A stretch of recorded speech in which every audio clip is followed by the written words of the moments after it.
আমরা প্রত্যেকেই না নিজেদের সমস্যাগুলোকেই বড় করে দেখি, কিন্তু আমরা কখনো একটা দিন ভেবে দেখেছি কি সময় করে কিছু জনের গল্পগুলো শুনলে হয়তো মনটা একটু হলেও শান্ত হয় আমাদের।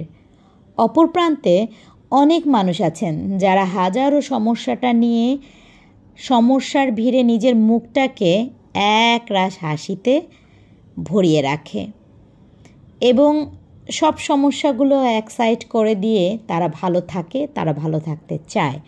আসসালামু আলাইকুম, hello everyone, welcome back to my page, welcome back to my YouTube channel. যারা যেখান থেকে দেখছেন আজকের ব্লগে সবাইকে স্বাগত।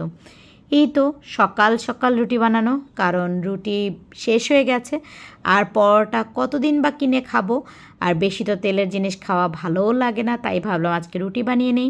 তো কাই করে নিলাম, একসাথে দেখি 18টা রুটি হয়ে গেল। তো আমি রুটি বানাচ্ছি আর অপাকে বললাম একটু হালকা ভাপ দিয়ে রাখো, কারণ সব রুটি তো আজকে লাগবে না, বাকিটা পটে করে রেখে দিব। তো এই দেখেন আজকে রুটি বানাতে বানাতে একটা চাঁদের মতো রুটি বানিয়ে ফেলেছি।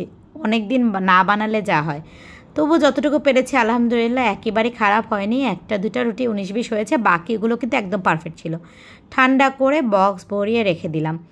এরপর নানান কাজ, এই কাজ আর আজকে দেখালাম না, রান্না বান্না। বিকাল হতে না হতেই সারাদিনই যেহেতু আকাশের অবস্থা এইরকমই, ঢাকায় একটু বৃষ্টি, বাতাস অনেক বেশি, কিন্তু এই তো দুপুরের পর থেকে কী পরিমাণ অন্ধকার করছে, আর বৃষ্টিও কিন্তু হচ্ছে। আমরা সবাই মিলে বৃষ্টি এনজয় করছি। আমি যেহেতু দুপুরে ঘুমাই না, খুব শরীরটা খারাপ না থাকলে আসলে শোয়াও হয় না, যদি কখনও শরীরটা খারাপ লাগে তাহলে হয়তো একটু ঘুমাই, বাট আজকে এই বৃষ্টি উপভোগ করছি। এই যে এতদিন খরা, তারপর এই প্রশান্তির বৃষ্টি আল্লাহ যখন দিয়েছে, দুহাত ভরিয়ে দিয়েছে। এখন ফ্যানটাই চালাতে হচ্ছে না, আলহামদুলিল্লাহ, সব কিছুর জন্য শুক্রিয়া। তারপর মাগরিবের নামাজ শেষ করে চলে আসলাম পেট পূজা করতে, মানে বিকালে কিছু একটা করতে হবে। তো আপনাদের ভাইয়া এই সময়টা সেদিন নিয়ে আসছিল, লাচ্ছা সময়, মেবি এটার প্রাইস নিয়েছিল 250 টাকা।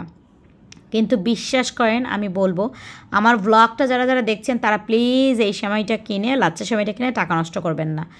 এত বাজে ছিল, যদিও সময়তে কাজু কিশমিশ সব দেওয়া ছিল, আপনাদের ভাইয়া বলছে এটাই হচ্ছে সবচেয়ে ভালো লাচ্ছা সময় ছিল ওই জায়গায়, মানে স্বপ্নতে।